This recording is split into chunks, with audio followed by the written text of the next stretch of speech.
As you start to think about a power of attorney, it's worth taking the time to understand the advantages and risks involved. First, let's consider the advantages. A power of attorney can be one, practical, making it clear who is responsible for your money and property, and when that is the case, if you can't manage them on your own, even temporarily, your attorney is required to manage your money and property to your benefit and can be held legally accountable for the financial decisions they make. Two, it can be flexible. It can be as general or specific about your property decisions as necessary. You can appoint two or more attorneys who can be made to act jointly, or you can allow them to act separately. You can also identify one to act as the lead and the other as the backup.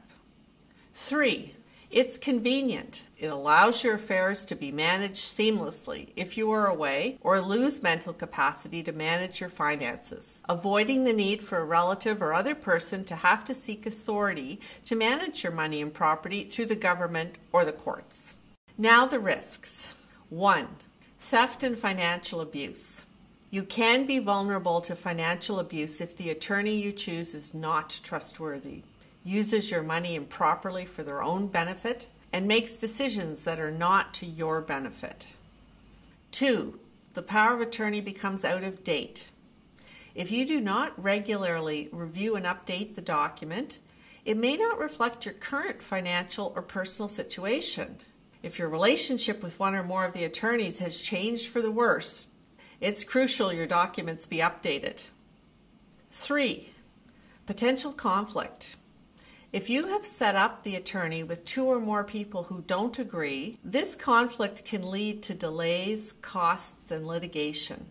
Conflict can also result if the document contains restrictions that can't be easily met or are no longer in your best interest.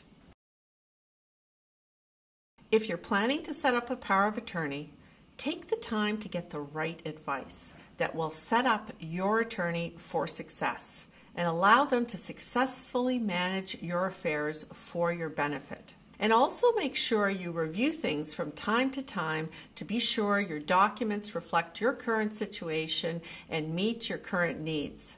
Finally, talk to your attorney about your decision and your documents, where they can be found, so you make sure that they will act when the time is needed, and if not, you put the right documents in place to appoint an attorney who will.